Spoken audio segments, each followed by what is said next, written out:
அருட்பெருஞ்சோதி அருட்பெருஞ்சோதி தனிப்பெரும் கருணை அருட்பெருஞ்சோதி. எல்லா உயிர்களும் இன்புற்று வாழ்க, வள்ளல் மலரடி வாழ்க வாழ்க, கொல்லா விரதம் குவளை எல்லாம் ஓங்குக, நல்லோர் நினைத்த நலம் பெறுக, நன்றி நினைத்த எல்லோரும் வாழ்க இசைந்து. உலக மக்களே, அறிவார்ந்த அன்பர்களே, ஆண்மநேய ஒருமைப்பாடுடைய அன்பர்களே, அருட்பெருஞ்சோதி ஆண்டவருடைய திருவிளையாடல்களை பார்த்து கொண்டிருக்கிறோம். அருட்பெருஞ்சோதி ஆண்டவர் இந்த பிரபஞ்ச தோன்றிய காலத்திலிருந்தே எத்தனையோ திருவிளையாடல்கள் செய்திருந்தாலும் கூட கலியுகத்தினுடைய கடைசி கட்டத்தில், அதாவது 1823ஆம் ஆண்டு, கலியுகம் 1900 ஆண்டுகளிலே முடிந்துவிட்டது. இப்போ நம்ம ஒளியுகத்தில் இருக்கிறோம், சுத்த சன்மார்க்க காலத்தில் இருக்கிறோம். இந்த விளக்கத்தை இப்போ நம்ம பின்னால் பார்க்க போகிறோம். ஆக கலியுகத்தினுடைய கடைசி கட்டத்தில் 1823ஆம் ஆண்டு தொடங்கி 30/1/1874 இரவு 12 மணி வரையிலும் அருட்பெருஞ்சோதி ஆண்டவருடைய திருவிளையாடல் 51 ஆண்டுகளாக நடந்து கொண்டிருக்கிறது. இந்த திருவிளையாடல் நடப்பதற்கு காரணம், ஏற்கனவே உருவாக்கப்பட்ட பிரபஞ்சத்தில் 4 யுகங்களிலுமே, கிரேத யுகம், திரேத யுகம், துவார யுகம், கலியுகம், இந்த 4 யுகங்களிலுமே சமயங்களும் மார்க்கங்களும் மதங்களும் உருவாகிவிட்டன. இதை சைவ சமய தலைவர்களும் வைஷ்ணவ சமயத்தின் தலைவர்களும் மற்றும் ஏராளமான சமயத்துடைய தலைவர்கள் எல்லாம் இவற்றையெல்லாம் உருவாக்கி அவர்கள் கருத்துக்கு ஏற்றபடி கர்த்தாக்களுடைய உருவங்களை உருவாக்கி கோயில்களை அமைத்து வழிபாட்டு முறைகளையும் அமைத்து மக்களை வழிபட செய்து விட்டார்கள். இது காலங்காலமாக நடந்து கொண்டு வருகிறது. இந்த நிலை மாற வேண்டும். காரணம், எல்லாத்துக்குமே ஆயுள் காலம் உண்டு. அந்த ஆயுள் காலம் முடிந்தவுடனே எல்லாமே இறந்துவிடும், மடிந்துவிடும். அந்த யுகத்தினுடைய சைவ தலைவர்கள், அந்தந்த சமயத்துடைய தலைவர்களுடைய ஆயுள் காலம்லாம் முடிந்துவிடும். ஆயுள் காலம் முடிந்துவிடும் என்பது அவருடைய அருள் செயல்களெல்லாம் முடிந்துவிடும். அதன் பிறகு அவருடைய செயல்களெல்லாம் எடுபடாது. அப்போ உலக மக்களுக்கென்று ஒரு மார்க்கம் வேண்டும். அந்த ஆன்மீக மார்க்கம் சமரசமாக இருக்க வேண்டும். ஏற்கனவே சொல்லப்பட்ட சமயங்கள், மதங்கள், மார்க்கங்கள் இவர்களுடைய சாயல்கள் இல்லாமல், இந்த மதங்களுடைய சங்கற்ப விகற்பங்கள் இல்லாமல் சுத்தமாக சுத்த சன்மார்க்கம் இருக்க வேண்டும் என்பதற்காக சுத்த சன்மார்க்கத்தை அருட்பெருஞ்சாண்டவர் உருவாக்கி அதை தன்னுடைய செல்வ பிள்ளையிடம் ஒப்படைப்பதற்காக தனது மகனை இங்கே பூலோகத்திலே ஒரு தாயின் வழியாக வருவிக்க செய்தார் அருட்பெருஞ்சோதி ஆண்டவர். அந்த நிலையை தான் நம்ம பார்த்துட்டு இருக்கோம். தன் மகனை ஒரு தாயின் கருவறையிலே, பிள்ளை பெருமானே சொல்லுவார், உபசாரத்தால் பெற்ற தாய் என்பால் ஒருத்தியின் கருவறையிலே நான் இருக்கும்போது, கருவறை இருட்டாக இருக்கிறது என்று நினைக்கும் போது என் தந்தை அருட்பெருஞ்சோதி ஆண்டவர் ஒளிகாட்டி என்னை மகிழ்வித்தார். பசி என்று நினைக்கும் போது எனக்கு அருளமுதம் ஊட்டினார். உடம்பு புழுக்கமாக இருக்கிறதை காற்று வரவில்லையே என்று நினைக்கும் போது அமுத காற்று வீசினார். இப்படியெல்லாம் ஒரு தாயின் கருவறையிலே இருக்கும்போது அருட்பெருஞ்சாண்டவர் எப்படியெல்லாம் தன் மகனைக்கு திருவிளையாடல் செய்து மகனை மகிழ்வித்தார் என்பதை ஒவ்வொரு பாடலிலிருந்து நாம் பார்த்து கொண்டிருக்கிறோம். பிரபஞ்சத்தில் எத்தனையோ சைவ சமயத்துடைய தலைவர்களுடைய திருவிளையாடல்களையும் வைஷ்ணவ தலைவனுடைய திருவிளையாடலையும் எல்லாமே மக்களிடம் கூறினார்கள். 202 ஆண்டுகளுக்கு முன் நடந்த அருட்பெருஞ்சோதி ஆண்டவருடைய திருவிளையாடலை மக்களிடம் யாரும் கொண்டு சேர்க்கவில்லை என்பதுதான் ஒரு வேதனையான விஷயம். ஆக இந்த நிலையில் இருக்கும்போது தன் மகனுக்கே வருவிக்க செய்து 8 ஆண்டுகள் வரையிலும், இந்த 51 ஆண்டுகளை வல்லப்பமான இந்த பிரபஞ்சத்தில் இருந்த 51 ஆண்டுகளையும் 8 ஆண்டுகளாக பிரித்து தன் மகனுக்கு அருளை கொடுத்து கொண்டிருக்கிறார் அருட்பெருஞ்சோதி ஆண்டவர்.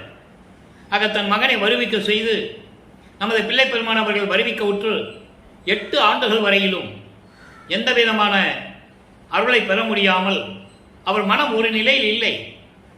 ஏன் வருவிக்க உற்றோன், எதுக்காக இந்த பூலோகத்திலே வந்து பிறந்தோம் என்று கூட அவருக்கு தெரியாது. அதை நீங்கள் நல்லா மனசில் வச்சுக்கணும். அவருக்கு தெரியாது. அதற்கு முன்னால் நடந்த திருவிளையாடல்கள் தான் இப்போ அவருக்கு மறைப்பு நிலையில் இருக்கிறது.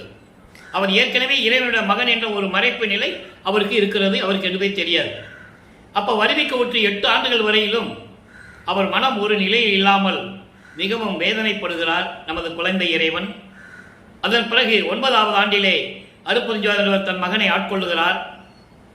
மகனே, நீ என்னால் வருவிக்க உற்றவன் என்ற நிலையை தெரிவித்துவிட்டு இந்த பூலோகத்தில் இருப்பாயாக, முன்பருவம் பின்பருவம் காட்டி உனக்கு அருள் செய்வேன் என்று கூறி மறைந்து விடுகிறார். அதன் பிறகு நமது பிள்ளை பெருமான் அவர்கள் இறைவனால் வருவிக்க உற்றவன் இறைவனுடைய மகன் என்று தெரிந்தும் கூட வெளியே யார்ட்டையும் சொல்ல முடியாது.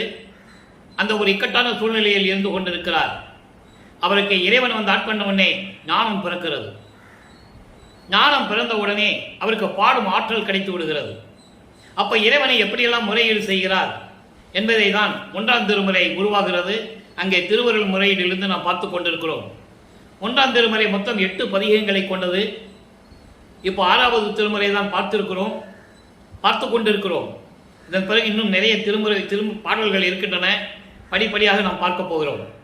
இப்போ ஒவ்வொரு திருமுறையிலிருந்தும், ஒவ்வொரு பதிகத்திலிருந்தும், ஒவ்வொரு பாடலிலிருந்தும் நமது பிள்ளை பெருமான் அவர்கள் எப்படியெல்லாம் உலக மக்களுக்கு தெரிவிக்கிறார் என்பதையும், சுத்த சன்மார்க்கத்தை பெற்ற பிறகு அவருடைய நிலையையும், எப்படியெல்லாம் தந்தை வந்து ஆட்கொண்டு அவரை இறைவனாக்கினார் என்பதையும் படிப்படியாக ஒவ்வொரு பாடலின் மூலமாக பார்த்து கொண்டிருக்கிறோம்.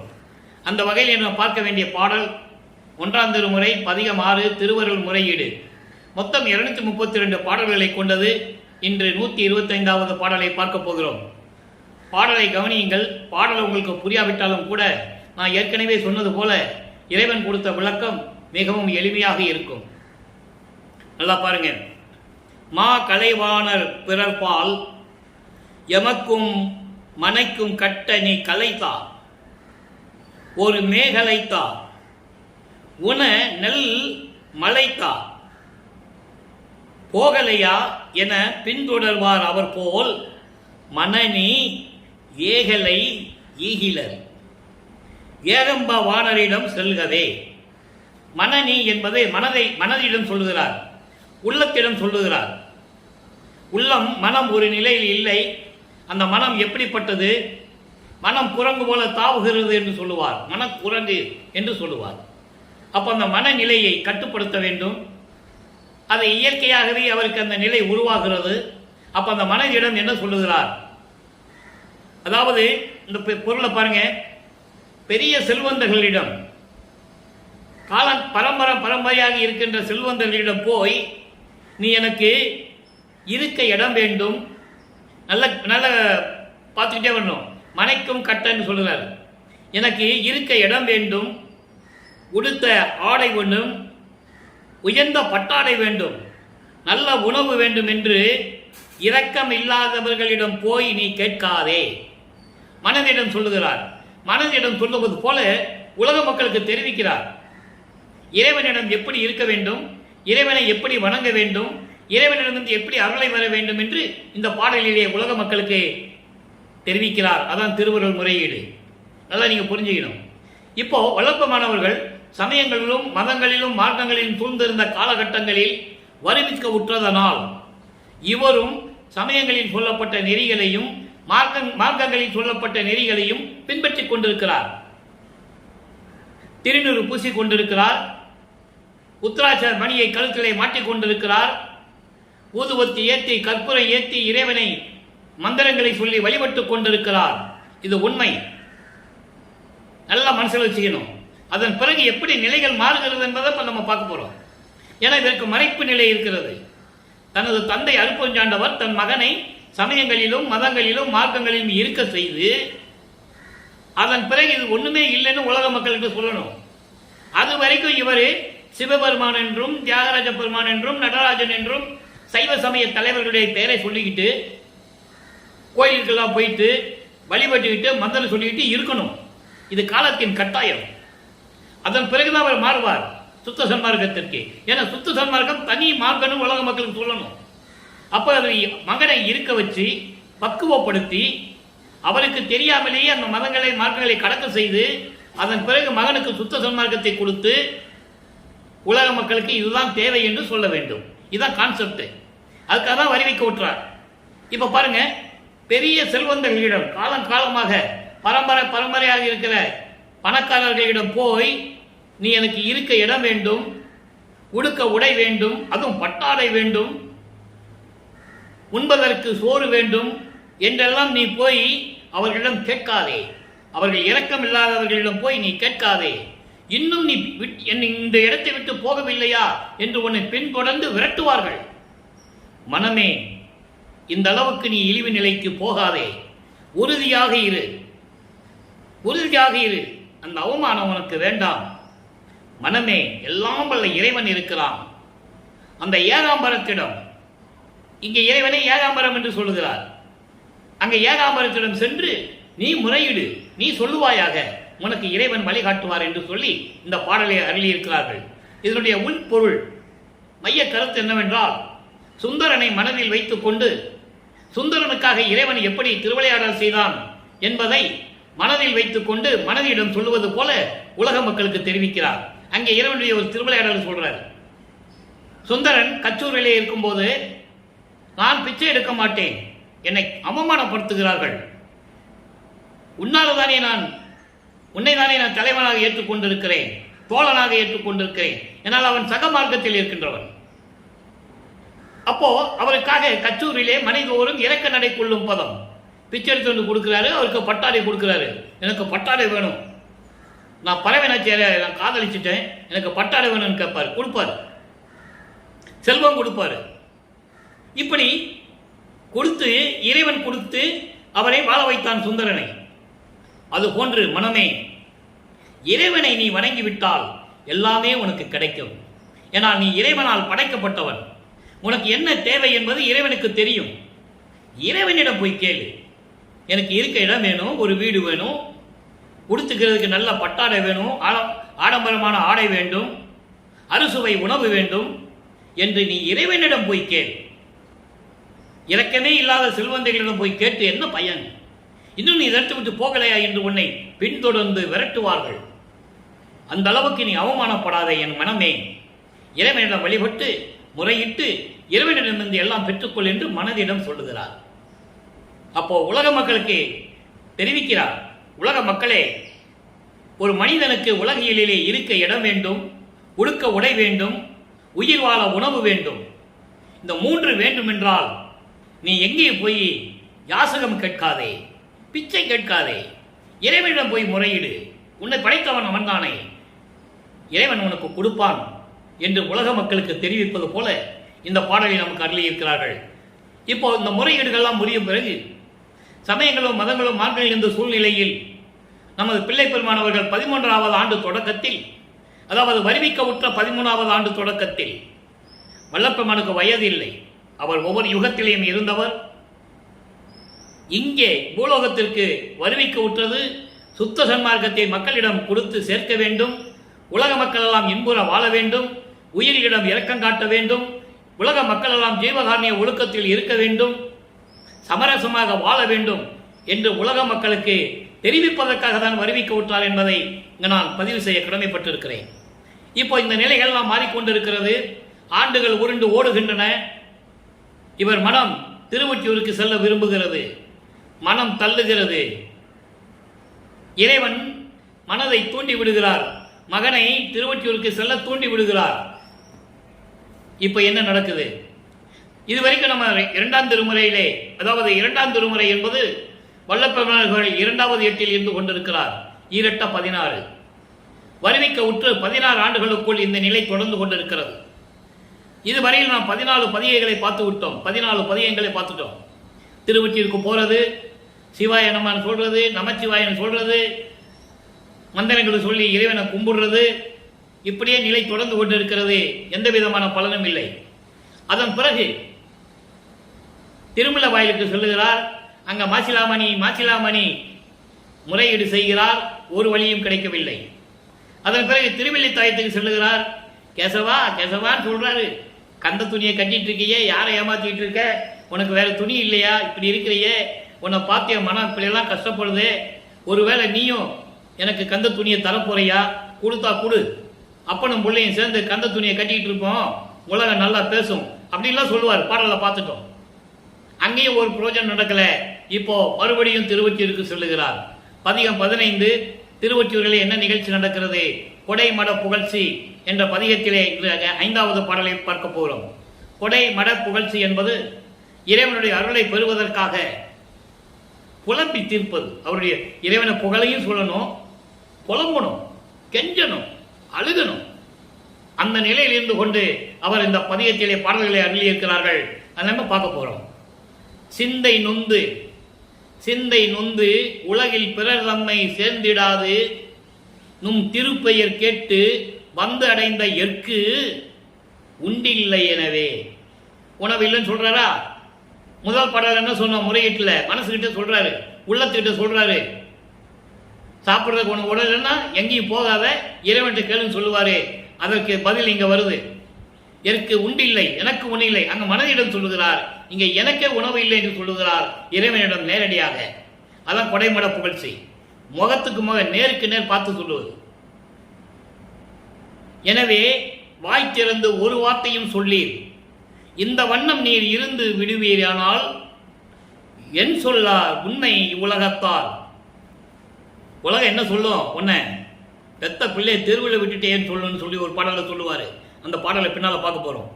உந்தி வந்தவனோடு அரி ஏத்த ஓங்கு சீர் ஒற்றி உடையீரே. இது பாடல். இந்த பாடலை விளக்கம் பாருங்க அன்பர்களை. நான் ஏற்கனவே கூறியது போல இறைவனுடைய திருவிளையாடலை பற்றி சொல்லும் போதும் வல்லப்பமானை பற்றி பேசும்போதும் பாடலை சொல்லி அந்த பாடலில் இருக்கின்ற உண்மையை சொல்ல வேண்டும் மக்களுக்கு.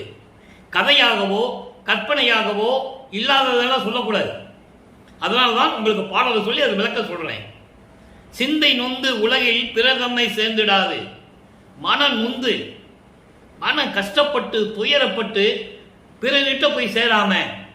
இங்கே பிறரிட்ட போய் சேராம என்பது விண்ணுலகத்தில் இருக்கின்ற தேவர்களிடம், பதத்தலைவர்களிடம், பிரம்மன், திருமால், ருத்திரன், மகேஸ்வரன் போன்ற பதத்தலைவர்கள், விண்ணோர் வேந்தனாகிய இந்திரன், இப்படி இவர்களிடம் நான் போய் என்னுடைய முறையீடு செய்யாம, அவர்களிடம் போய் கெஞ்சாம, அவங்ககிட்டே போய் நான் நிற்கிறது இல்லை.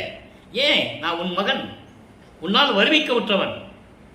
ஆகைய இந்த நிலையில் இருந்து கொண்டு மற்றவங்கிட்ட சேராது உன்னுடைய அருள் புகழை கேட்டு உன்னுடைய பெயரை கேட்டு நான் திருவொற்றியூருக்கு வந்து இங்க வந்து நான் நிற்கிறேன்.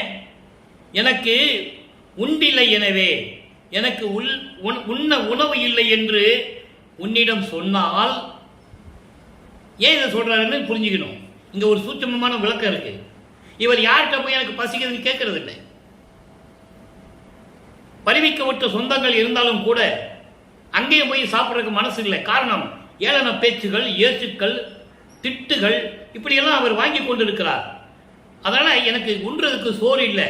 நீ வந்து உன்னுடைய அருள் பெயரை கேட்டு உன்னுடைய பெயரை கேட்டு ஏதாவது வாங்கிட்டு போகலான்னு நான் திருவொற்றியூருக்கு வந்தா, மனம் நொந்து வந்தா, வேற யார்கிட்டையும் போய் முறையிடாம, எந்த கோயிலுக்கும் போகாம, யார்கிட்டையும் கேட்காம உங்ககிட்ட வந்து நின்னா, எனக்கு சோறு இல்லைன்னு கேட்டா வாய் திறந்து ஒரு வார்த்தை கூட நீ பேசுறது இல்லை. எவ்வளவு அற்புதமா சொல்றாரு பாருங்க. அப்போ அவருடைய மனநிலை எப்படி இருக்கும்? மக்களை யோசிச்சு பாருங்க. இறைவன் மகன் தெரியும், இந்த பூலோகத்திற்கு வருவிக்க விட்டது தெரியும், இருந்தும் கூட பிறர்கிட்ட சொல்ல முடியாது. நான் இறைவன் மகன் சொல்லவும் முடியாது, சொல்லவும் கூடாது. அங்க சத்தியம் வாங்கியாச்சு, நீ வேஷம் மட்டும் தான் போடணும்னு சொல்லியாச்சு. எல்லாம் முடிச்சுட்டு தானே இங்க வராரு. விண்ணுலகத்தில் எல்லாமே நடந்துதான் இங்க வராரு. ஒப்பந்தெல்லாம் அங்க முடிஞ்சு போச்சு. பாடல்கள் இருக்கு. அந்த பாடலை நம்ம இதே திருவருள் முறையில பார்த்துட்டோம். ஒரு மாது பெற்ற மகன் பொருட்டாக உவந்து முன்னம் ஒரு மாமனாகி வழக்குரைத்தாய். என் வழக்கு உரைத்ததற்கு இரு நிலத்து போல் வேடம் கட்டி இருத்திகளோ. திருமால் வணங்கும் பதத்துவா, யான் உன் சிறுவன் என்றே, நான் உன் மகன் அல்லவா. எல்லாம் உன்னை வணங்குறாங்க, நீ மட்டும் ஏன் இந்த மாதிரி எல்லாம் சோதனை பண்றேன்னு கேட்பாரு. அந்த பாட்டுடைய விளக்கத்தை பார்த்துட்டோம். அதான் இங்க கேட்கிறாரு. எனக்கு சோறு இல்லை அன்னு உன்னை வந்து கேட்டா வாய் திறந்து ஒரு வார்த்தையோட சொல்றது இல்லை. என்ன நியாயம் அது? இருந்த வண்ணம் நீர் இருந்து விடுவேரால், இப்படியே நீ இருந்துக்கிட்டு உலகம் என்ன சொல்லும்? பெத்த மகனுக்கு சோறு இல்லாம பண்ணிட்டான்னு சொல்ல போகுது. என் சொல்லார் உமை உலகத்தார் என்ன சொல்லுவாங்க? நினைச்சு பார்த்தியா நீ? உந்தி வந்தவனோடு அரியேத்த ஓங்கு மேசீர் ஒற்றி உடையீரே. உந்தி வந்தவன் யாரு? பிரம்மன்.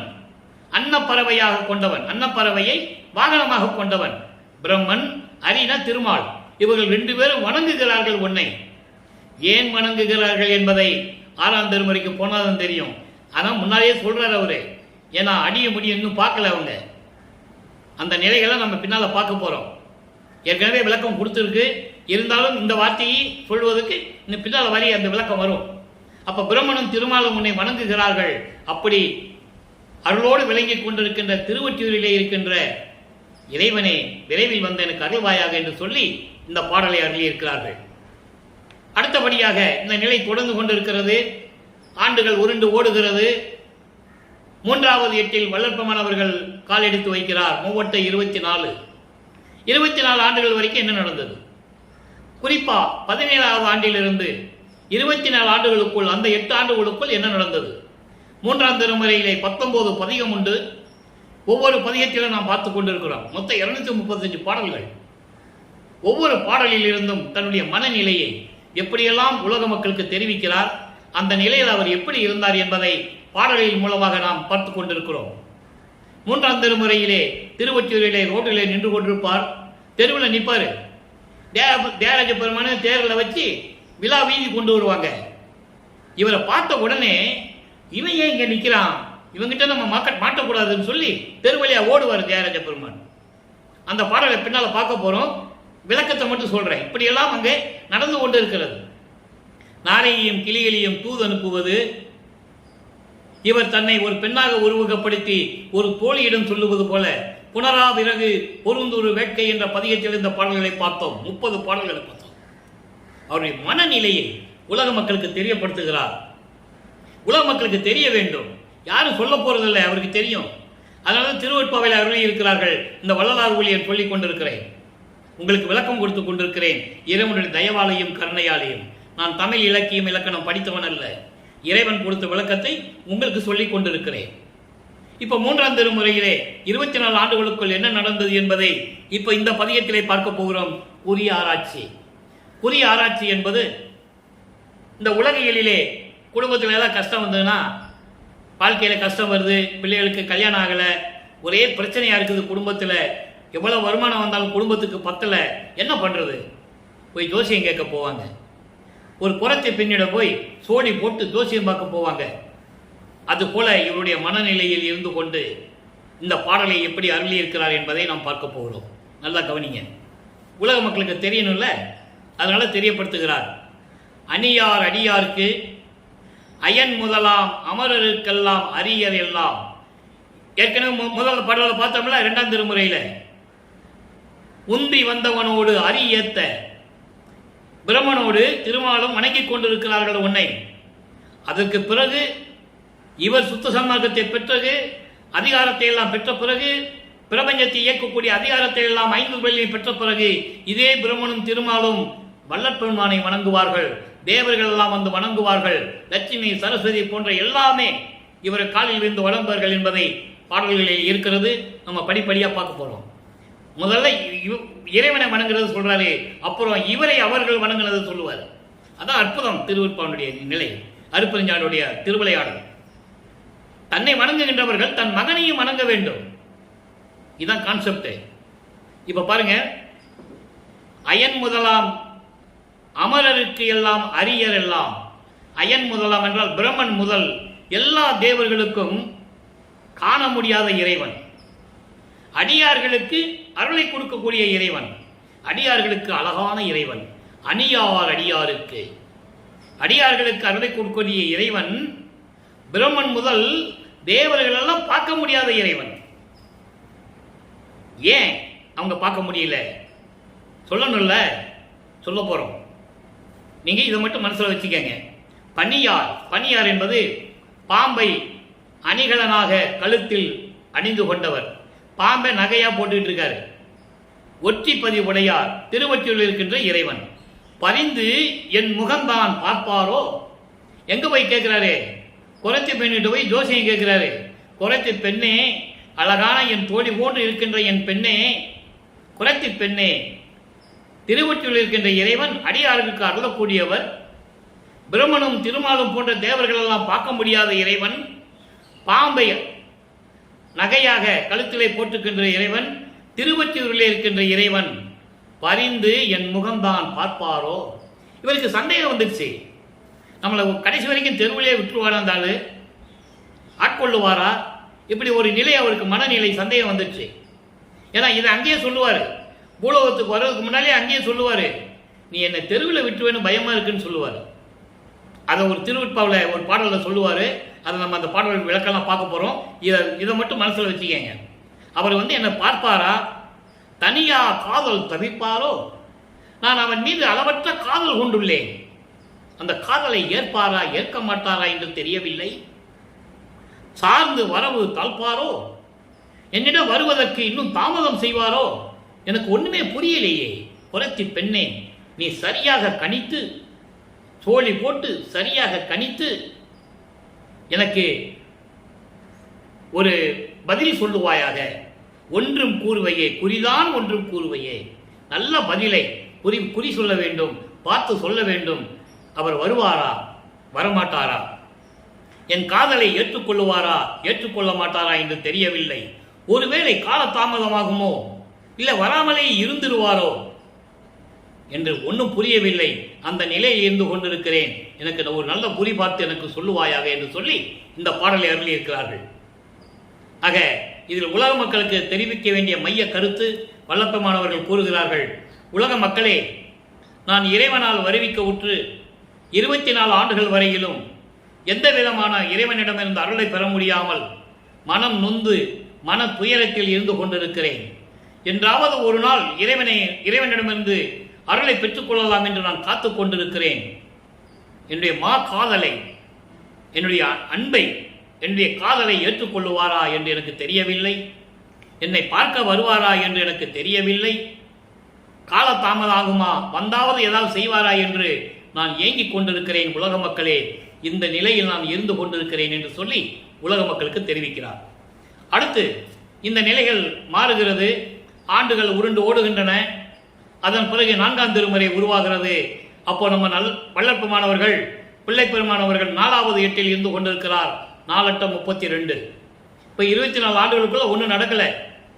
திருப்பட்டியூருக்கு போகிறது, திருமலை வாயிலுக்கு போகிறது, திருவிழைத்தை போகிறது, தெருவில் நின்று தியாகராஜ் பண்ணை பற்றி பாடுறது, மனசு கஷ்டப்படுறது, இறைவன் தெருவழியா ஓடுறது, இவர் அவர் ஓட்டத்தை பிடிக்க பின்னால போறது, ஓட்டத்தை பிடிக்க முடியலன்னு சொல்றது, இதே நிலை தான் தொடர்ந்துட்டு இருக்கு. ஆக 25வது ஆண்டிலிருந்து 32 ஆண்டுகளுக்குள், அந்த 8 வருடத்துக்குள் என்ன நடந்தது? 4ஆம் திருமுறை உருவாகிறது. அருட்பிரகாச மாலையிலே இன்று 50வது பாடலை பார்க்க போகிறோம்.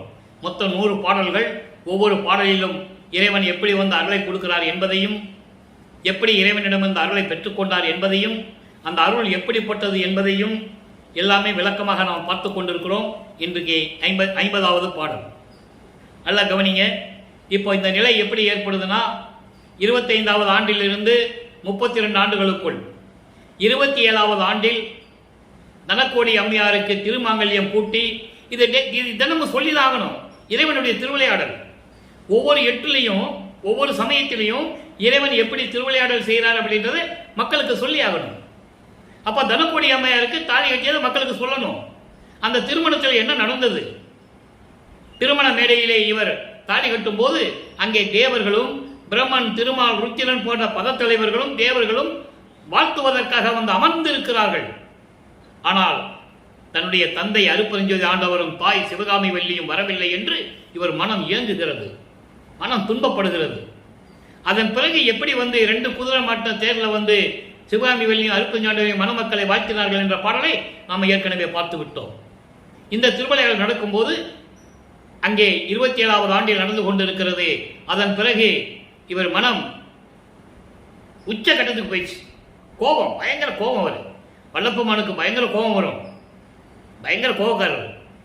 ஆக அவர் என்ன பண்ணாருன்னா, இருக்கிற வீட்டில் அந்த ரயில அந்த அறையில கதவை சாத்தி தாப்பா போட்டார். மனசு மாறி கூட நம்ம கதவை திறந்துருவோம் அப்படின்னு சொல்லி தாப்பா போட்டார். இறைவன் வந்தால் கதவை திறந்துட்டு வரட்டும், இல்லைன்னா இப்படியே இருக்கிறேன்னு சொல்லி கதவை பூட்டி தாப்பா போட்டார். என்ன நடக்குது அவருக்கு தெரிஞ்சு போச்சு. ஆகா, மகனுக்கு கோபம் வந்துடுச்சு, அவனை சாந்தப்படுத்தணும், அவனுக்கு அருளை கொடுக்கணும்னு அவருக்கு தெரிஞ்சிடுச்சு. அப்போ அவர் நேரடியாக நிற்கலாம் மகன் முன்னால. இறைவன் நேரடியாக நிற்கலாம்ல, அப்படி அவர் செய்யலை. காரணம், அப்படி நேராக போய் நின்னா மகனுக்கு கோபம் ஜாஸ்தியாகும். அவனை சாந்தப்படுத்தணும்னா நம்ம தெருவில் நடந்து போகிற மாதிரி போகணும். அப்ப இவர் பாட்டில் சொல்றாரு, எங்க அப்பா நடந்து வரும்போது எப்படியெல்லாம் நடந்து வந்தார் தெரியுமா? இந்த இடத்துல அப்பான்னு சொல்ல மாட்டாரு. 24 அதாவது 32 ஆண்டுகள் வரைக்கும் அப்பானே சொல்ல மாட்டார். இப்ப அவருக்கு சுத்த சன்மார்க்கம் இருக்கிறது தெரியும், அருப்பஞ்சோன்றவர் தான் அப்பான்னு தெரியும். 32 ஆண்டுகள் வரைக்கும் அப்பானே சொல்ல மாட்டார். ஏன்னா சமயங்களிலும் மதங்களிலும் மார்க்கங்கள் இருக்கும்போது இவருடைய நிலைகள் வேறு. சிவபெருமானு, மாசிலாமணி, நடராஜன், சொக்கன் இப்படிதான் பேசிட்டு இருப்பாரு, இப்படிதான் சொல்லிட்டு இருப்பாரு. அப்போ அதான் அவருக்கு தெரியும். இதெல்லாம் மறைப்பு நிலை. இப்போ அந்த மறைப்பு நிலை நீங்குகிறது. அதை ஒரு பாட்டில் சொல்லுவாரு, என் மறைப்பை நீக்கி என் உள்ளத்தை விளக்கினாயின்னு சொல்லுவார். அந்த பாடல் தான் நம்ம பின்னால் 6ஆம் திருமுறையில் பார்க்க போறோம். இப்போ இந்த நிலை மட்டும் நீங்க தெரிஞ்சுக்கங்க எப்படி வர. உள் உருகும் தருணத்தே ஒளி காட்டி விளங்கும். இங்கதான் ஒளின்ற வார்த்தையே வரும். அருப்பெருஞ்சோதி அது மறைமுகமாக சொல்லுவாரு, நேரடியாக சொல்ல மாட்டார். இது சூட்சமமான விளக்கம். ஒளி காட்டி விளங்கும் உயர்மலர் சேவடி வருந்த உவந்து நடந்தருளி கள்ள மனத்தேன் இருக்கும் இடம் தேடி அடைந்து கதவு திறப்பித்து, அன்றலை கதவு திறப்பித்து, அவர் வந்துதான் திறக்கிறாரு. அப்படி காட்டுவார், பாப்பா அப்படியே நகரம்.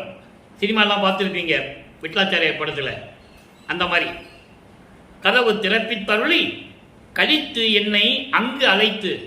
எங்கு? கதவை திறந்துட்டு ஒரு கால் உள்ளேயும் ஒரு கால் வெளியே இருக்கும். இவர் உள்ள வந்துட்டாருன்னா மகன் போய் பிள்ளை பெருமான் போய் கதவை மறுபடியும் சாத்திடுவாரு. பிற மகன் அன்புக்கு கட்டுப்பட்டு கதவை திறந்து வெளியே வர முடியாது. இன்னும் ஆண்டுகள் நிறைய இருக்கு. இப்போ 32 ஆண்டுகள் தான் நடந்திருக்கு. இன்னும் 19 ஆண்டுகள் பாக்கி இருக்கு. 3018 இன்னும் 19 ஆண்டுகள் பாக்கி இருக்கு.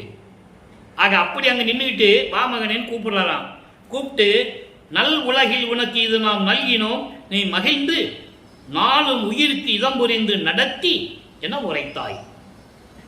தெல்லும் அமுதாய் அன்பர் சித்தமெல்லாம் இனிக்கும் செழுங்கனியே மணிமன்றில் திருநட நாயகனே. இது பாடல். இப்ப இந்த பாடலுடைய விளக்கம் பாருங்க. நான் உன்னை உள்ளம் உருகி நினைக்கும் போதெல்லாம், இவ்வளவு துன்பப்படுகின்றனே, இறைவன் வரவில்லையே என்று நான் நினைக்கும் நேரத்தில் ஒளிகாட்டி அருப்பெருஞ்சோதி ஒளிகாட்டி விளங்கி அப்படிப்பட்ட உயர்ந்த நிலையில் அருளுடைய உன்னுடைய திருவடிகள், இந்த திருவடிகள் மண்ணில் பதிந்து நடந்து அருளி மகிழோடு உவந்து மகிழ்ந்து தன் மகனை பார்க்க போகிறமே, அருளை கொடுக்க போகிறமே என்று மகிழ்ந்து உவந்து நடந்து அருளி கால் வலிக்கும்படி வருந்த அப்படின்னு சொல்ற. என் தந்தை திருவடிகள் வருந்தும்படி இந்த மண்ணிலை பட்டு கால் வலிக்க மகிழ்வோடு நடந்தருளி கள்ள மனத்தேன் இருக்கும் இடத்தை தேடி, இந்த குற்றங்களை சுமந்து கொண்டிருக்கின்ற இந்த மகனுடைய இடத்தை தேடி கதவை திறப்பித்து, கதவை திறக்க செய்து, அதான் திறப்பித்து, கனித்து என்னை அங்கு அழைத்து கழித்து மகிழ்வோடு வா மகனே என்று அங்கே கதவுக்கு பக்கத்தில் என்னை அழைத்து நல் உலகில் உனக்கு இது நாம் நல்கினோம். நல் உலகில் என்றால் மக்கள் வாழக்கூடிய குறிஞ்சி, முல்லை, மருதம், நெய்தல், பாலை 5 திணைகள் கொண்டதுதான் இந்த பூலோகம். குறிஞ்சி என்பது காடு சார்ந்த இடம். இல்ல, மலையும் மலை சார்ந்த இடம் தான் குறிஞ்சி. முல்லை காடு சார்ந்த இடம். மருதம் வயலும் வயல் சார்ந்த இடம். நெய்தல் கடல் சார்ந்த இடம். பாலைவனம். அதான் நல் உலகில் என்று சொல்லுகிறார். 5 திணைகளை உடைய இந்த உலகில் வாழக்கூடிய இந்த மக்கள் வாழக்கூடிய இந்த உலகில் உனக்கு இதை நான் தருகிறேன். இது என்பது அருள் கொடை. அவர் ஒன்று இது அதுன்னு தான் சொல்லுவார். அது எது என்றதை இப்ப நம்ம பப்பிடால விளக்கம் சொல்லுவாரு. அது 6ஆம் திருமுறையில் இருக்கும். ஒரு பாடலுக்கும் தொடர்பு உண்டு மக்களே. இதெல்லாம் இறைவனுடைய தயவும் கருணை பெற்றிருந்தால்தான் இந்த விளக்கத்தில் சொல்ல முடியும். அப்போ இந்த நீ இருக்கக்கூடிய இந்த பூலோகத்தில் இருக்கக்கூடிய உலக மக்கள் எல்லாம் எல்லா உயிர்களிலும் சந்தோஷமாக வாழும்படி உனக்கு ஒரு அருள் கொடையை கொடுக்கிறேன், இதை வாங்கிக் கொள் என்று சொல்லி என் கையிலே கொடுத்தாய்.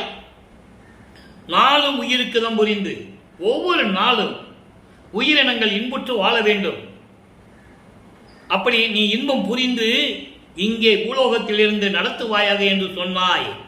தெல்லம் அமுதாய் அன்பர் சித்தம் எல்லாம் இனிக்கும், எல்லா அன்பர்களின் உள்ளத்தில் இருக்கக்கூடிய செழுங்கனியே, மணிமன்றில் ஆடும் இன்ப நடம் புரியும் நாயகனே என்று சொல்லுகிறார். ஆக மகனை தேடி வருகிறார். மகிழ்வோடு கதவை திறந்து மகனை அழைத்து அருள் கொடையை கொடுக்கிறார். மகனே, இந்த அருள் கொடை என்பது இந்த உலகிலே வாழக்கூடிய மக்கள் வாழக்கூடிய இந்த உலகிலே எல்லா உயிரினங்களும் இன்புற்று வாழ வேண்டும் என்பதற்காக இந்த அருள் கொடையை உனக்கு கொடுக்கிறேன். அப்ப அது என்ன அருள் கொடை விளக்கம் சொல்லணும்ல, அடுத்த பாடலாம் பார்க்க போறோம். சொல்லிட்டு அவர் விண்ணுலகத்துக்கு போயிட்டாரு, மகன்கிட்ட சொல்லிட்டு போயிட்டாரு. இப்போ வல்லப்பமானவர்கள் 32 ஆண்டுகள் முடிந்து, அதாவது வரிவிக்க உற்று 32 ஆண்டுகள் முடிந்து 33வது ஆண்டு தொடக்கத்தில் இருக்கிறார். 5வது எட்டில் ஐயட்ட 40. 33வது ஆண்டிலிருந்து 40 ஆண்டுகளுக்குள் என்ன நடந்தது? சென்னையிலே எல்லா பற்றுகளையும் துறந்து, அந்த ஒரு வேலை பாக்கி முடிஞ்சிருச்சு, தனக்குடிய மாதிரி தாலி கட்டி அந்த பாக்கியம் முடிஞ்சிருச்சு. அந்த பற்றுகளை எல்லாம் நீக்கி, சமயங்களிலும் மதங்களிலும் மார்க்க இந்த பற்றுகளை எல்லாம் நீக்கி, திருநீர் பூசுவதை நிறுத்தி, குறியீடுகள், சங்கற்ப விகற்பங்கள், ஒவ்வொரு மதத்துக்கும் ஒவ்வொரு சமயத்துக்கும் சங்கற்ப விகற்பங்கள் இருக்கு. இவர் சைவ சமயத்தை சேர்ந்தவர் என்பதால் திருநீர் பூசுவதை நிறுத்தி, உத்ராட்ச மாலையை போட்டுவதை எடுத்துவிட்டு, சுத்த வெள்ளாடை அணிந்து, அங்கே சுத்த சன்மார்க்கத்தை வாங்குவதற்காக சுத்த சிவஞான விலைக்கு செல்லுகிறார். அந்த பாடலுடைய விளக்கெல்லாம் நம்ம பார்த்துட்டோம். அங்க போய் சுத்த சன்மார்க்கத்தை வாங்கிட்டு வந்து நேர கருங்குழியில் இருக்கிறார். அங்கதான் 9 ஆண்டுகள் இருந்தது. தந்தையும் மகனும் உரையாடி கொஞ்சி குலாவிய இடம், தண்ணீரால் விளக்களித்த இடம், அது ஒரு விளக்கம் இருக்கிறது. ஆனால் மற்றவைகளை எல்லாம் உலக மக்களுக்கு யாரும் சொல்லவில்லை. தண்ணீரால் விளக்களித்த இடம் உண்மை, அற்புதமான ஒரு இடம் அது.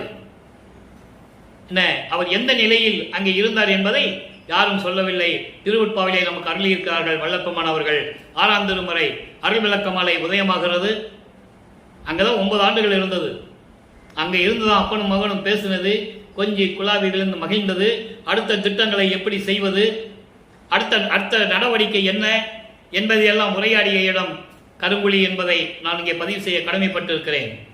இதெல்லாம் உனக்கு எப்படி தெரியும் அப்படின்லாம் கேட்க முடியாது. அது இறைவன் கொடுத்த விளக்கம், உண்மையான விளக்கம். திருவுட்பாவிலே ஒரு சூட்சமமான இடங்களாம் இருக்கிறது.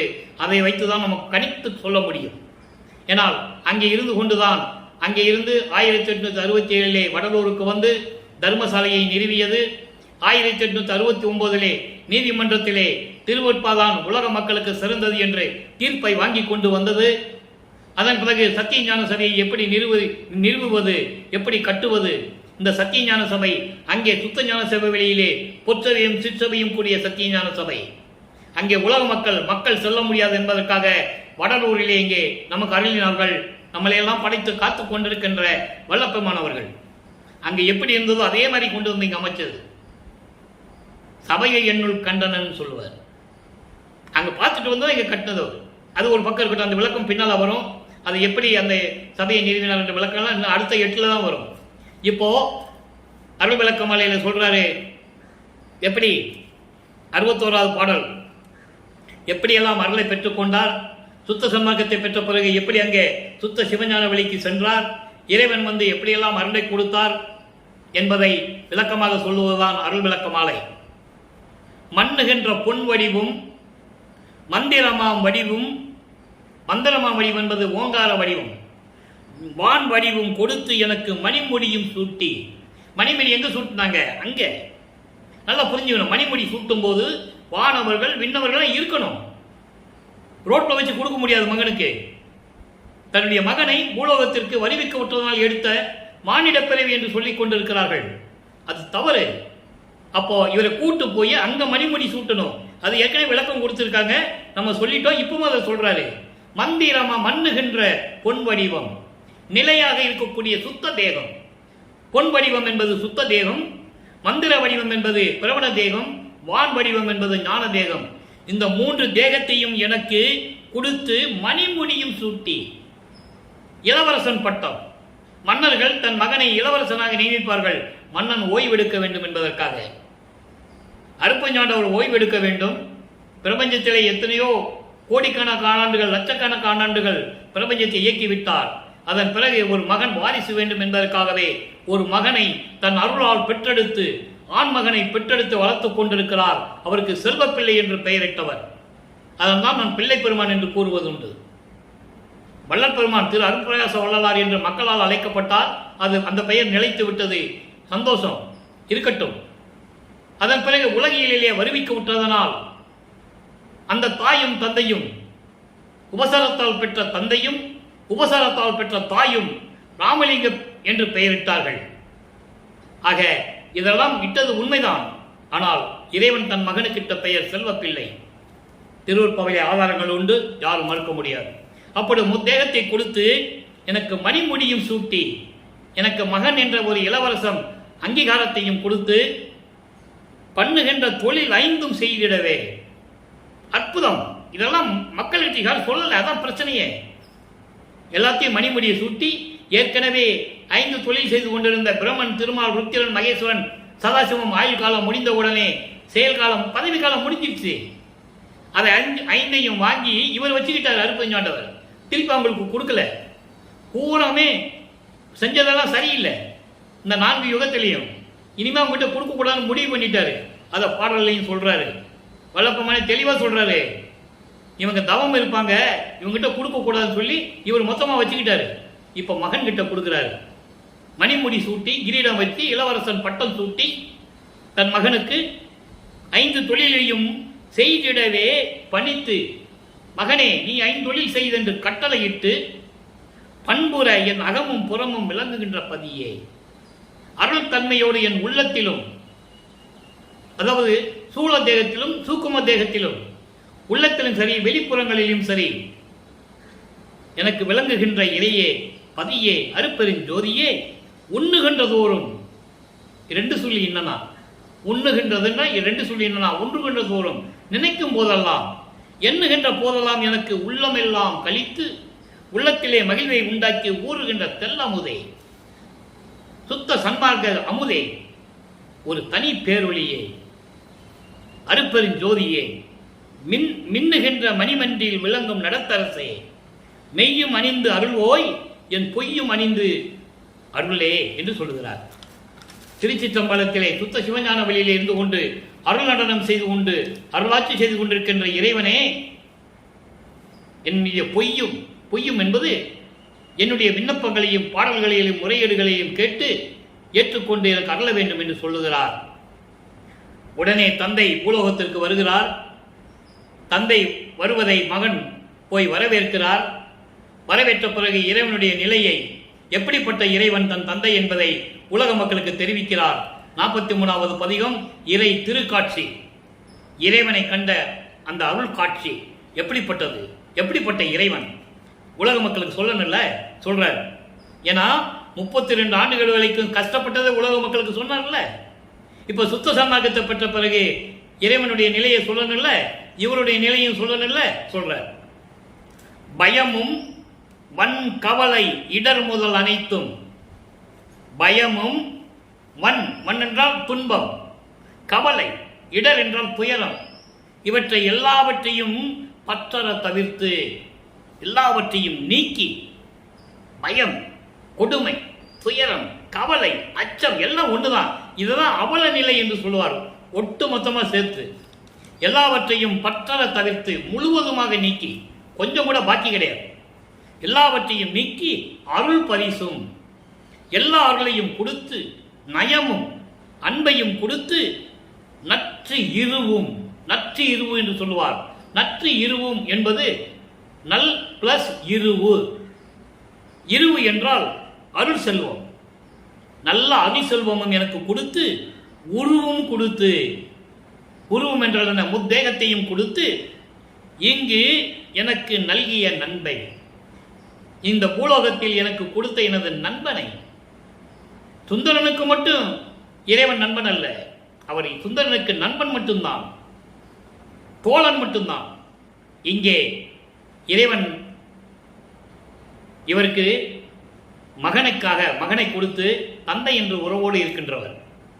அதான் சொல்றாரு, நல்ல நண்பை, நண்பனாகவும் தோழனாகவும் தந்தையாகவும் நன்னாதம், நன்னாதம் என்று சொல்லுவார். நன்னாதம் என்பது நல் பிளஸ் நாதம், பரநிலை, பரநாத நிலை. பரநாத நிலையில் எனது குலநடு நடம் செய், எனது குலம் நடும் செய். நல்ல விளக்கத்தை பார்க்கணும். சிவபெருமானை சொல்லும்போது நெற்றிக்கண் உடையவன் என்று சொல்லுவார்கள். வளர்ப்பமானை சொல்லும்போது புருவ மத்தியிலே அருப்பெருஞ்சோதியை கொண்டவர், தந்தையை புருவ மத்தியில் கொண்டவர். நல்லா புரிஞ்சுக்கணும். நீங்க யார் பெரியவன் என்ற நிலையை நீங்கள் புரிந்து கொள்ள வேண்டும். தனது தந்தை அருப்பெருஞ்சோதி ஆண்டவரை புருவ நெத்தி, அதான் குல நடு என்று சொல்லுகிறார். புருவ மத்தியிலே அருப்பெருஞ்சோதியை தன் தந்தையை கொண்டவர், எனக்கு அப்படியெல்லாம் அருள் செய்தார் என்று சொல்லுகிறார். எனது எனது குலநடுவில் நடம் செய்யும், எனது புருவ மத்தியிலே நடம் செய்யும் அருப்பெருஞ்சோதியை, அந்த திரு காட்சியை, என் தந்தையை சொல்லிட்டார பின்னால, என் தந்தையை, என் உயிருக்கு உயிரை, புயனோடு விளங்கும் புண்ணிய ஒளியை, சுத்த சிவஞான வெளியில், சுத்த சிவஞான வெளியில் பொன் போன்று மின்னிக் கொண்டிருக்கின்ற, ஒளிர்விட்டுக் கொண்டிருக்கின்ற புண்ணிய ஒளியை. புண்ணிய ஒளி என்னது? அருப்பெருஞ்சோதி. அதான் புண்ணிய ஒளி, சுத்த ஒளி. அருப்பெருஞ்சோதியை பொற்புற கண்டுகொண்டேனே, அருள் நிலையில் நான் கண்டுகொண்டேனே என்று சொல்லுகிறார். தனது தந்தையை, அவர் வரவை எதிர்பார்த்து வரவேற்று இப்படிப்பட்ட தந்தையை நான் கண்டுகொண்டேன் என்று சொல்லுகிறார். அடுத்து பொது நடம், இறைவனுடைய திருவிளையாடலை சொல்லணும். 52வது பதிகம் திருவிளையாடல், 18வது பாடல். கலைவளர் கலைவளர் கலையே, கலையினுள் கலையே, கலையெல்லாம் தரும் ஒரு கருவே, நிலைவளர் கருவுள் கரு என வயங்கும் நித்திய வானமே, ஞான மலைவளர் மருந்தே, மருந்துரு பலனே, மா பலம் தருகின்ற வாழ்வே, புலை தவிர்த்து என்னையும் பொருள் என கொண்டு திருவிளையாடல் செய்து கொண்டிருக்கின்ற இறைவனே. அதான் சொல்றார், பொது நடம் புரிகின்ற பொருளே, என்னையும் பொருள் என கொண்டு திருவிளையாடல் செய்து கொண்டிருக்கின்ற இறைவனே அருப்பெருஞ்சோதியன்னு சொல்லுகிறார். இந்த பாடலுடைய விளக்கம் பாருங்க. வேத ஆகமங்கள் முதலிய கலைன்னு சொல்றாருல, கலை நூல்கள், வேத ஆகமங்களின் முதலிய கலை நூல்களின் விளக்கமே, கலை நூல்களின் விளக்கமே, அந்த கலை நூல்களின் முடிந்த முடிவாக விளங்கிக் கொண்டிருக்கின்ற இறைவனே, எல்லா நூல்களுக்கும் மூல காரணமான இறைவனே, அதான் கருன்னு சொல்ற, மூல காரணமான இறைவனே, அனுபவ நிலைகளின் விளக்கங்களுக்கோர் விளக்கங்களின் மேல் இருந்து கொண்டிருக்கின்ற இறைவனே, எல்லாவற்றையும் மேலான இறைவன் சொல்றாரு. அதை எதுகை முனையோட நமக்கு பாடலை கொடுத்திருக்கிறார். வேற ஒன்றும் இல்லை, நீங்க குழம்பிக்க வேண்டிய அவசியமே இல்லை. வேத ஆகம நூல்களுக்கு முடிவுகளுக்கு மேல் இருக்கின்ற இறைவன், அதற்கு மூல காரணமாக இருக்கின்ற இறைவன், முடிந்த முடிவுகளுக்கு மூல காரணமாக இருந்து கொண்டிருக்கின்ற இறைவன், எல்லா நூல்களுக்கும் மூல காரணமாக இருந்து கொண்டிருக்கின்ற இறைவன், அனுபவ நிலைகளின் விளக்கங்களிற்கு மேல் விளங்கிக் கொண்டிருக்கின்ற இறைவன். அனுபவ நிலைகள், அனுபவ நிலைகள் எல்லாம் நவநிலை நிலைகள், இப்படி நிறைய அனுபவ நிலைகள் எல்லாம் இருக்கு. அதுக்கு மேல் விளங்கி கொண்டிருக்கின்ற இறைவனே மெஞ்ஞான கடவுளே. அதான் ஞான மலைவளர் மருந்தே என்று சொல்லுகிறார். மெஞ்ஞான கடவுள். நான் ஏற்கனவே கூறியிருக்கிறேன், ஞானத்துக்கும் மெஞ்ஞானத்துக்கும் எவ்வளவோ விளக்கங்கள் இருக்கிறது.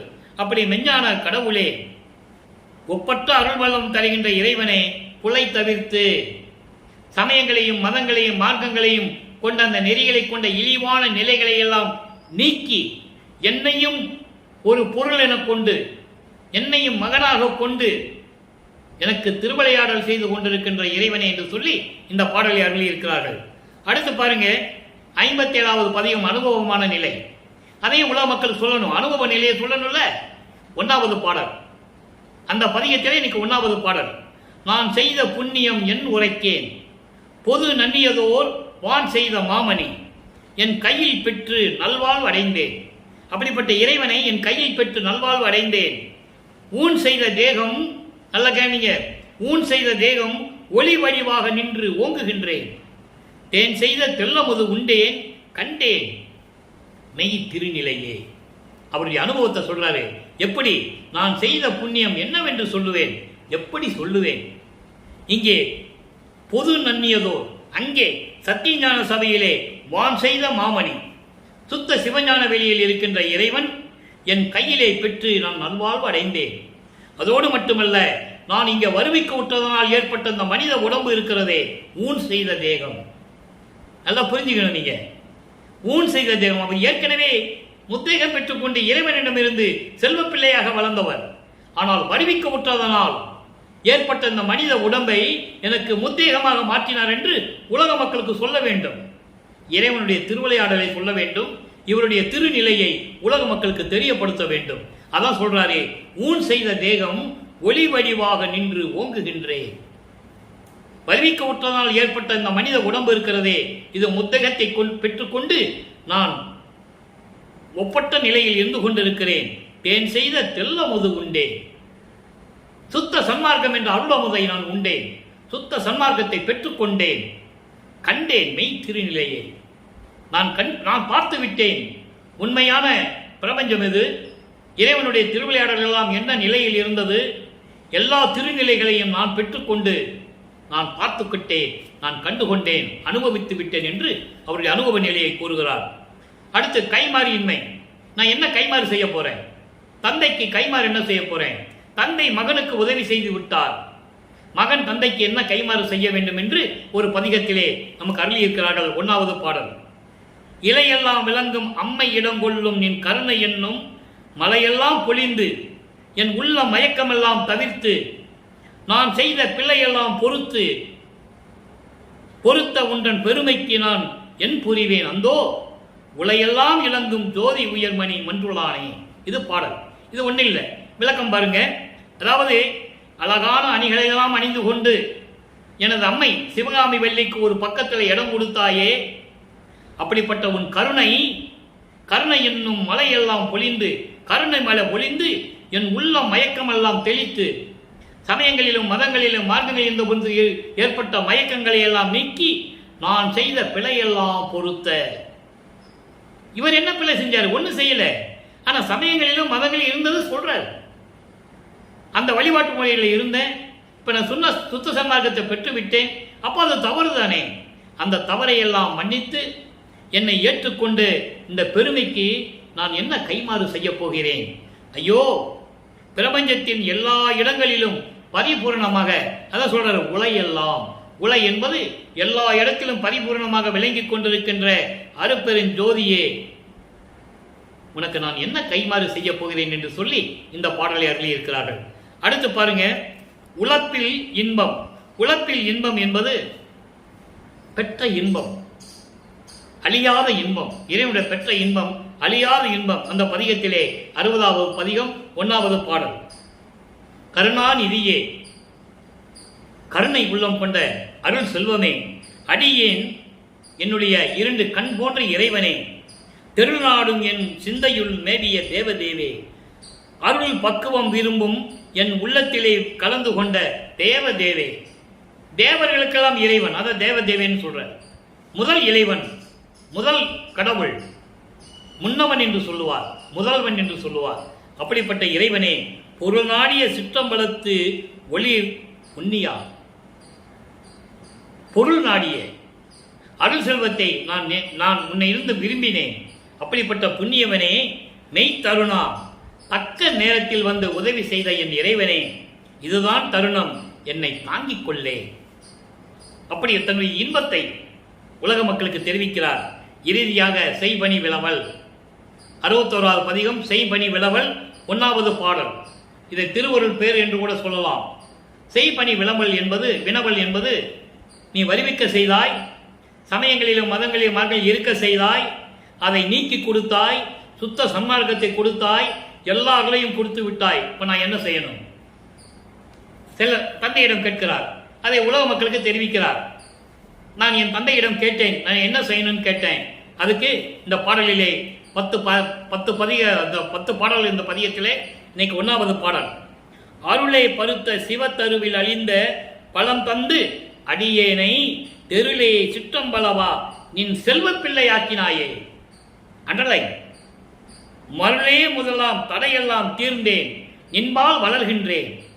பொருளே இனி நின்றனை பாடி ஆடு வண்ணம் புகழ்கவே. பாடல் விளக்கம் பாருங்க. அருளே பழுத்த சிவதருவில் அழிந்த பழம் தந்து அடியேனை. இது நூல் விளக்கம் எப்படி வேணா சொல்லலாம். பழுத்த அழிந்தனா நல்ல பழுத்த பழம் கொடுத்த, அதை சாப்பிட்டு இனிப்பா இருந்தது, என் உள்ள மகிழ்ந்தது, அப்படிலாம் சொல்லலாம்.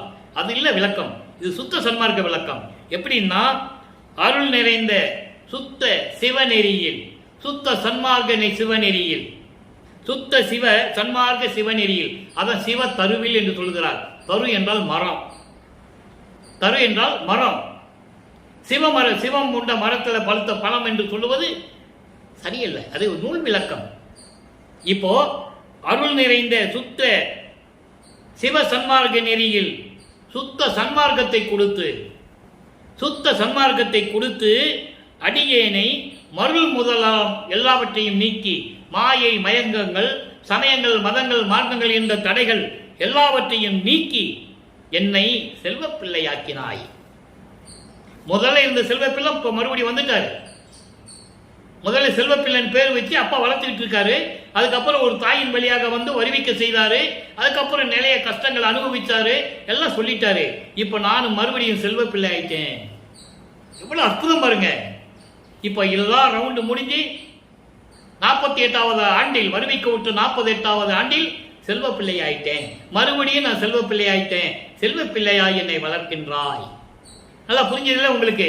ஆக எவ்வளவு கான்செப்ட சொல்றாரு, எவ்வளவு தூரம் செஞ்சு கடைசியில் செல்வப்பிள்ளை ஆக்கினாயே, மருளே முதலாம் தடையெல்லாம் தீர்ந்தேன். இப்ப உனக்கு நான் செல்வப்பிள்ளை ஆயிட்டேன்.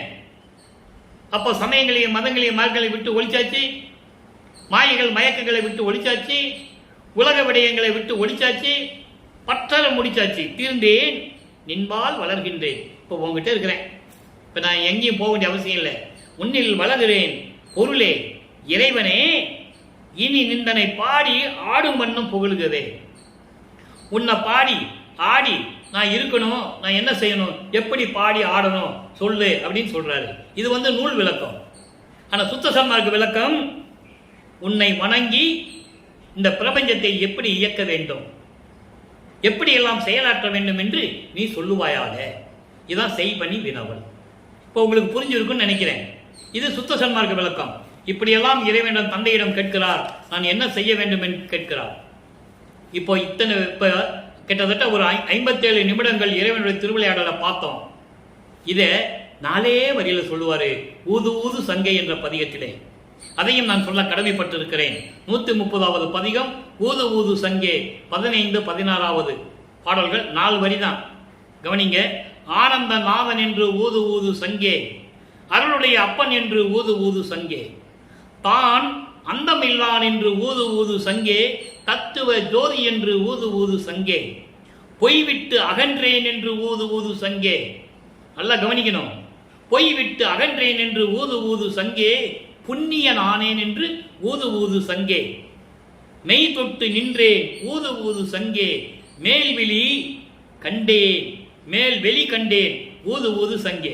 இவ்வளையும் இந்த 4 வரியில் அடக்கிட்டார். எப்படி?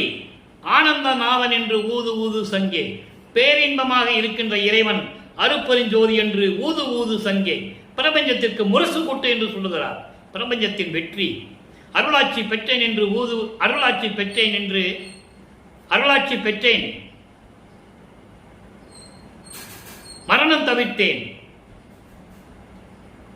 இப்படியெல்லாம் சொல்லுவார். இது பிரபஞ்சத்தின் வெற்றி. அதே போன்றதை இங்க ஊது ஊது சங்கேன்னு சொல்றார். அதாவது ஆனந்தநாதன் என்று ஊது ஊது சங்கே, பேரின்பமான இறைவன் என்று ஊது ஊது சங்கே, அருளுடைய அப்பன் என்று ஊது ஊது சங்கே. என் அப்பன் பிரபஞ்சத்துக்கு சொல்றார். நான் அந்தம் இல்லாதவன் என்று ஊது ஊது சங்கே, தான் அந்தம் இல்லாதவன், ஆதியம் அந்தமில்லா தோன்றிய இறைவன், சுயமாக தோன்றிய இறைவன், அப்படிப்பட்ட இறைவன் என்று ஊது ஊது சங்கே, தத்துவ ஞானி, தத்துவ ஜோதி, பொய்விட்டு அகன்றேன் என்று ஊது ஊது சங்கே, சமயங்களையும் மதங்களையும் மார்க்கங்களையும் விட்டு விட்டு வந்து விட்டேன் என்று ஊது ஊது சங்கே, புண்ணிய நானே, இறைவனாகிவிட்டேன், மெய் தொட்டு நின்றேன், சுத்த சன்மார்க்க நெறியில் நின்று கொண்டிருக்கிறேன், மேல்வெளி கண்டேன், சுத்த சிவஞான வெளி கண்டேன் என்று ஊது ஊது சங்கை என்று சொல்லி இந்த பாடலை நாம் கருளியிருக்கிறார்கள். அன்பர்களே, இன்று இறைவனுடைய திருவிளையாடலை ஒவ்வொரு பாடலின் மூலமாக பார்த்து விட்டோம். நாளையும் தொடரும். இந்த திருவிளையாடலுடைய பதிவை கண்டு மகிழ்ந்து பிரபஞ்சத்தின் உண்மையை தெரிந்து கொள்ளுங்கள் என்று சொல்லி விடைபெறுகிறேன். என்ற வள்ளலார் ஊழியன்.